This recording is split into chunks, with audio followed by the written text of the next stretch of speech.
গোটা middle east জুড়ে যখন যুদ্ধের দামামা বাজছে, এক দেশ আর এক দেশের উপরে মিসাইল ছুড়ে তছনছ করতে ব্যস্ত, ভারত গোপনে তখন নিজেদের কাজ গুছিয়ে নিচ্ছে। এখন দেখুন সুবীর কি বলছে। মিডিল ইস্টে যখন ইসরায়েল ও ইরানের সঙ্গে প্রচন্ড পরিমাণে যুদ্ধ চলছে, দুই দেশের মধ্যে ধ্বংসলীলা চলছে, তখন প্রচন্ড পরিমাণে ক্রুড অয়েলের ক্রাইসিস শুরু হয়েছে। সাপ্লাই চেন ভীষণভাবে ব্যাহত হচ্ছে। এর মধ্যে কানাডার প্রধানমন্ত্রী গোপনে ভারতে এসে উপস্থিত হয়েছে। কেউ জানতেও পারেনি ভারত কি গুছিয়ে চলেছে। তার সম্পূর্ণ বিবরণ আপনাদের সামনে তুলে ধরব। তার আগে আপনার কাছে একটা ছোট্ট অনুরোধ, আপনি যদি এখনও আমাদের এই চ্যানেলটিকে সাবস্ক্রাইব করে না থাকেন, এখনই সাবস্ক্রাইব করে পাশে থাকা নোটিফিকেশন বেলটি ছুঁয়ে অলে টাচ করে দিন। আর হ্যাঁ, একটা লাইক দিয়ে শেয়ার করতে ভুল করবেন না, তাহলে আপনাদের পরিজনেরা এইরকম ভিডিও থেকে বঞ্চিত থাকবে। আসুন ভিডিওয় ফিরে আসি।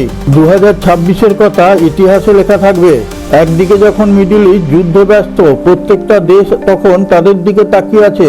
ভারত তখন জ্বালানির ক্রাইসিস থেকে নিজেদেরকে বের করে আনার জন্য কাজ করে চলেছে, নিজেদেরকে শক্তপোক্তভাবে গড়ে তুলছে। ভারতের পিএম মোদি ও কানাডার পিএম মার্কানির সঙ্গে এক গুপ্ত বৈঠক হয়েছে পরমাণুকে কেন্দ্র করে। কানাডার কাছে পৃথিবীর সবথেকে বেশি ইউরেনিয়াম রয়েছে। ভারত তখন নিজেদের অর্থনৈতিক অবস্থাকে উন্নত করার জন্য কানাডার সঙ্গে ইউরেনিয়ামের ডিল করেছে। এটা শুধু ব্যবসায়িক ডিলই নয়, ভারতকে উপরে তুলে নিয়ে যাওয়ার একটা রাস্তা। 2023 সালে কানাডার সঙ্গে ভারতের একটা মনোমালিন্য হয়, সেটা আপনারা অনেকেই জানেন। তাতে মনে করা হয়েছিল এই দুই দেশের সঙ্গে আর কোনোদিনই মিলন ঘটবে না। ভূ রাজনীতিতে কখনো পার্মানেন্ট বন্ধু বা পার্মানেন্ট শত্রু থাকে না। 2026-এও তার পরিবর্তন হয়। কানাডা বুঝতে পারে ভারতের সঙ্গে দূরত্ব তৈরি করলে নিজেদেরই ক্ষতি হবে। সেই জন্য কানাডার পিএম মার্কানি ভারতে উপস্থিত হয়, যাতে পুরনো ঝগড়ার অবসান ঘটিয়ে নিজেদেরকে নতুনভাবে তৈরি করা যায়। গোটা বিশ্বে ভারত এখন নিজেদেরকে বর্ধিত শক্তি হিসেবে গড়ে তুলেছে। তাই কানাডা এখন বুঝতে পারছে ভারতের সঙ্গে ট্রেড ডিল করে ট্যাক্সের বাধাকেও নামিয়ে নিয়ে এসে দুই দেশের মধ্যে আদান প্রদান করতে হবে। দুই দেশ মিলে ঠিক করেছে 2030 সালের মধ্যে তাদের ব্যবসাকে $50 বিলিয়ন নিয়ে যাবে। প্রথম অবস্থাতে শুনে আপনাদের মনে হতে পারে এটা এমন কি ব্যাপার। হ্যাঁ, এর মধ্যেই লুকিয়ে আছে আসল তথ্য। এর ফলে ভারতে 1 লাখ লোকের কর্মসংস্থান হবে। শুধু তাই নয়, এর ফলে টেকনোলজি, ক্লিন এনার্জি ও রিসার্চের আদান প্রদান হবে। কিন্তু এর জন্য প্রচুর পরিমাণে ইউরেনিয়ামের প্রয়োজন, যা কানাডার মধ্যে রয়েছে। ভারতের ইলেকট্রিসিটি চলছে পুরো কয়লার উপরে, কিন্তু ভারত চাইছে ইউরেনিয়ামের মাধ্যমে বিদ্যুৎ উৎপন্ন করতে। আর এটাই হচ্ছে এখন আধুনিক প্রযুক্তি। আর কানাডার কাছেই এই ইউরেনিয়ামের ভান্ডার রয়েছে। ভারত বুঝতে পেরেছে কানাডার সঙ্গে এই চুক্তি করলে তাহলে ভারতের সামনের দিনে গন্ড গ্রামেও বিদ্যুৎ পৌঁছানো যাবে। কখনোই বিদ্যুতের ঘাটতি হবে না। এই ডিল বিদ্যুৎ উৎপাদনের ক্ষেত্রে ভারত ভীষণভাবে এগিয়ে যাবে। আর এই ডিল যখন পড়শি দেশের কানে পৌঁছাবে, তখন তাদের পায়ের তলার মাটি খসে যাবে।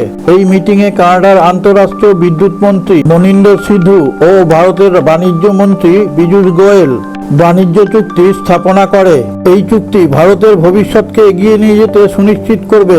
এই চুক্তির ফলে ভারতের চাষাবাদের নতুন দিগন্ত খুলে যাবে। এর ফলে দুই দেশ মিলে একসাথে মিলেমিশে কাজ করবে। ভারতের আমজনতার ভীষণ সুবিধা হবে, কারণ চাষাবাদকে কেন্দ্র করে রিসার্চ চলবে। ভারতে চাষ করা ধান, গম অনেক বেশি পরিমাণে উৎপন্ন হবে। ব্যবসাকে কেন্দ্র করে দুই দেশ হাত মিলিয়েছে। আর্টিফিশিয়াল ইন্টেলিজেন্স, এআই কে নেতৃত্ব দেওয়ার দৌড়ে ভারত এগিয়ে আসছে। কানাডার কাছে কিছু অত্যাধুনিক টেকনিক আছে, তার সঙ্গে ভারতের মেধাকে মিশিয়ে ভারতকে উন্নত দেশ হিসেবে তৈরি করবে। সামনের দিনে ভারত এআই টেকনোলজিকে কেন্দ্র করে গোটা বিশ্বে রাজ করবে। ভিডিওটা দেখে কেমন লাগছে সেটা আমাদের চ্যানেলের কমেন্টে গিয়ে আপনার সুচিন্তিত মতামত প্রকাশ করুন, তাতে আমরা উদ্বুদ্ধ হব। আর জয় হিন্দ কথাটা অবশ্যই লিখে দেবেন।